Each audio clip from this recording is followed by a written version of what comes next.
Unit 5.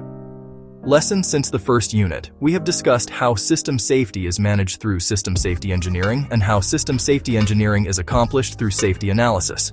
We have mentioned, with several different examples, how safety analysis is most effectively accomplished through the use of conceptual models containing both qualitative and quantitative elements. This is all to achieve the overarching purpose of system safety engineering, and that is the ability to statistically predict hazards and subsequent risks within work systems well before subjecting humans and the environment to the work system.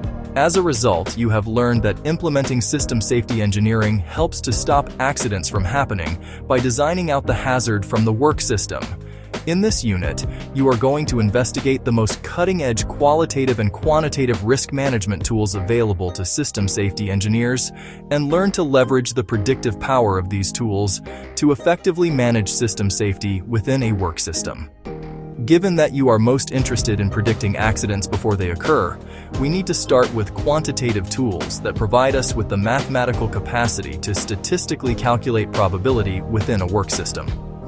Bahar, 2015, briefly introduces us to failure modes and effects analysis, FMEA, failure modes, effects, and criticality analysis, FMEA, human factors safety analysis, and various computer software safety analysis techniques. Let's take a more in-depth look at how these quantitative tools work. Quantitative tools. Starting with FMEA, remember that a failure is not required within a work system for a hazard to be present in the system. This is where you have your initial opportunity to identify hazards, analyze the hazard for the probability of occurrence, then make a database decision to design out the hazard from the system to remove the specific associated risks from the work system.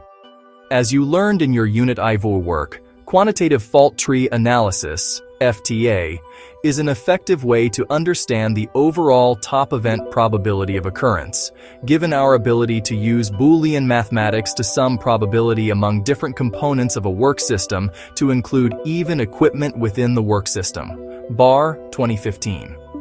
On page 219 of the textbook, you will find a working example of calculated failure probability of a pressure tank system.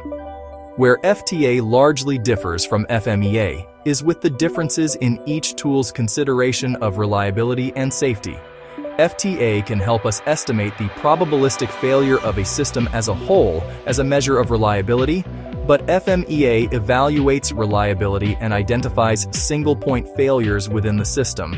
Stephans, 2004. As a result, FMEA was actually designed to serve as a quality engineering tool and was used as a reliability measurement tool rather than as an applied system safety tool. Barr, 2015.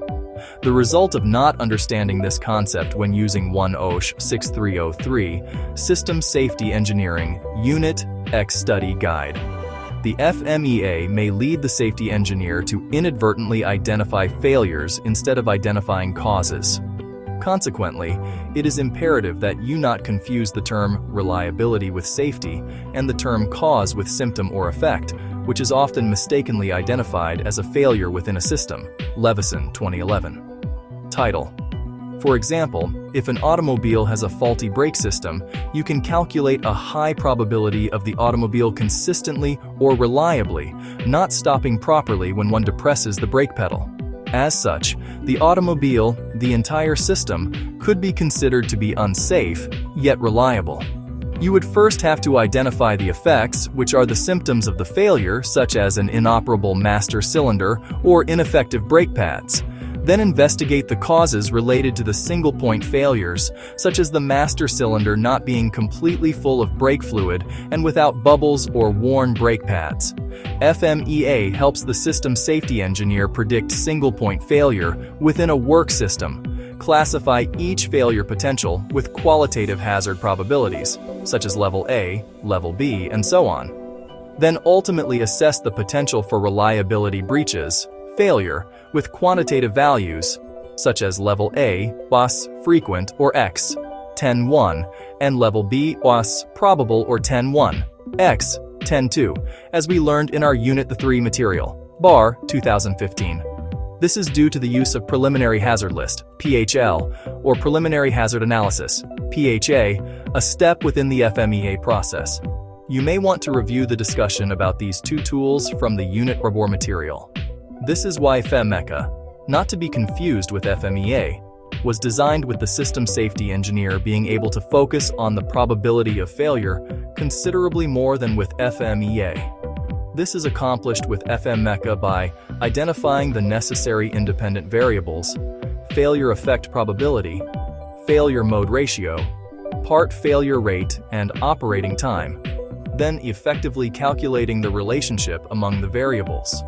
The result is a failure mode criticality number that can then be loaded into a criticality matrix, evaluated among other components within the work system, and subsequently ranked as to the most critical potential failure to the entire work system that would bring it down. Bahar 2015. Statistical forecasting or predicting in system safety engineering gets more interesting once humans are introduced into the work system. The human factors theory of accident causation considers human-influenced events leading to a chain of events ultimately caused by human error within the work system. The human error is considered the dependent variable, with the potential contributing independent variables, including inappropriate human response, inappropriate human activities, and inappropriate human task overloading. Gooch, 2015. The idea is that the human interaction within a mechanized work system, often as an actual component of the work system, such as in service-related work systems or semi-robotic manufacturing systems, has the measurable propensity to compromise the reliability of the work system. Bahar, 2015, discusses the resulting field of study termed human factors engineering and equates that field of study with the more contemporary term ergonomics. As a result of the merging three fields of human factors engineering, ergonomics, and human reliability engineering, the system safety tool human factors safety analysis was derived. Barr, 2015, Hammer and Price, 2001, Steffens, 2004. Using human factors safety analysis, the out-of-tolerance interaction between the human and a mechanized system can actually be quantitatively predicted to derive a human error probability, HEP. Barr explains how this HEP value is calculated by simply dividing the observed number of errors made with a determined sample size of the human operator population of a work system by the number of potential opportunities for errors to occur, the required physical interactions between the human and the affected machine. The resulting human reliability probability is then simply 1, HEP, or 100%, %HEP. Software safety analysis is another common application of quantitative tools with computer-assisted statistical forecasting of safety-critical systems reliability and probabilistic hazard analysis. These become considerably useful when attempting to assess system safety within highly specialized industries such as mass transportation systems. Barr, 2015, provides you with an overview of these optional tools. But it is important to realize that while the system safety engineer loads the software programs with qualitative data in many instances, the program often quantitatively assesses probabilistic risks. What becomes important is for the system safety engineer to remember that there is an inherent risk of human factors impact between the safety engineer using the program and the program itself. As such, it is arguably reasonable to expect an HEP value to be associated with even these programs, given that a human, the safety engineer, is using a machine, the computer, and software to accomplish a safety analysis of a work system. This is one of the tremendous ironies of safety engineering. Ultimately, the locus of control remains with the safety engineer, and the safety engineer's personal and professional experiences necessarily inform the safety analysis results. This is why qualitative tools become so important, used in tandem with quantitative tools during safety analysis. Qualitative Tools 2, OH 6303, System Safety Engineering Unit X Study Guide Title. Several qualitative tools are provided in the textbook for you to consider, providing only a cursory review of a select number of tools. These include Management Oversight and Risk Tree, MORE-T Analysis, Energy Trace Barrier Analysis (ETBA), Sneak Circuit Analysis, Cause-Consequence Analysis, root cause analysis, bow tie analysis, chemical emission and dispersion modeling, and the concept of test safety.